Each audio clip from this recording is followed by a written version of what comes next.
In a city where shadows walk louder than men, one letter carries the power to save a soul or to bury it forever. But the question remains, when hope is delivered by fragile hands, will anyone dare to open it? Shadows of the Forgotten City, written by Second Hogo. Part 1. The Fractured Morning.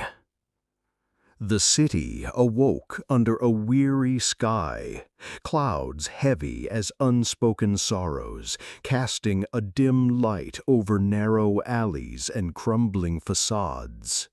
Eleanor moved like a ghost through the morning mist, her satchel heavy with letters, each inked with trembling hands and desperate words. These letters were more than messages. They were fragments of lives abandoned by fortune, cries from the unseen corners of society. The marketplace hummed with muted chaos. Children splashed in puddles of yesterday's rain. Vendors shouted over the clatter of carts. Yet Eleanor noticed nothing but the peeling shutters of house number 43. Inside, old Mr. Callahan, once a man of grandeur, now stripped by time and debt, waited. Today she would deliver a letter capable of shattering or saving a life, unaware that the city itself held its breath in anticipation. Every cracked stone and flickering lamp seemed to whisper secrets of a forgotten age, and Eleanor felt the weight of centuries of sorrow pressing upon her shoulders. Yet she moved forward, a silent harbinger, in a city that had long ceased to care for its own. Part 2. The Convergence of Sorrows. The air inside the house was stagnant, mirroring Mr. Callahan's desolation. Eleanor handed over the letter. His trembling hands betrayed both hope and terror.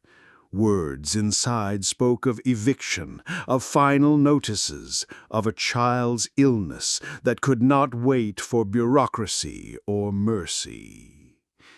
Meanwhile, across town, Jonathan, a factory owner, counted coins with the indifferent precision of a man who had long forgotten that every coin represented a life. Workers toiled in shadows, their exhaustion invisible, their grievances ignored.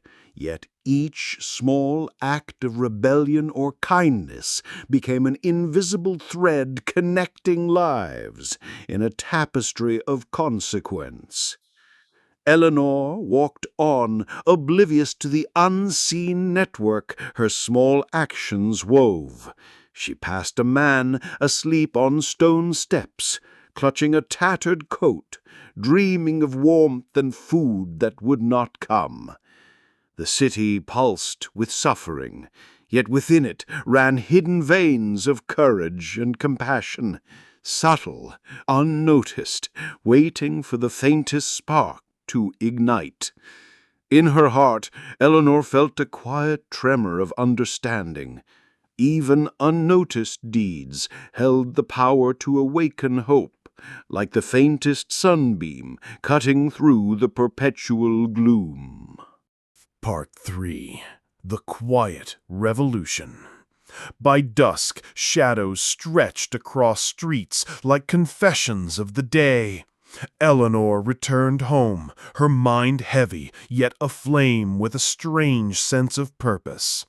She realized that even in silence, change could whisper its presence, unheralded yet profound. Mr. Callahan's fragile hope blossomed into determination. Small acts of kindness began rippling outward. Jonathan's conscience stirred, not through grand revelation, but through a subtle, cumulative recognition of human suffering he had long ignored. The children still played in puddles, reflections mirroring not just sky but possibility. And Eleanor understood that her role, though minor, carried the weight of transformation. The city, fractured yet breathing, held stories in every cracked wall, every flickering candle, every unspoken kindness. Beneath despair, humanity endured. Even in the darkest alleyway, a spark could illuminate more than the brightest street lamp. And Eleanor, walking among shadows and whispers, felt the invisible threads of her quiet revolution, weaving a tapestry of hope, fragile but unyielding, reminding all that courage need not roar, it could whisper and still change the world.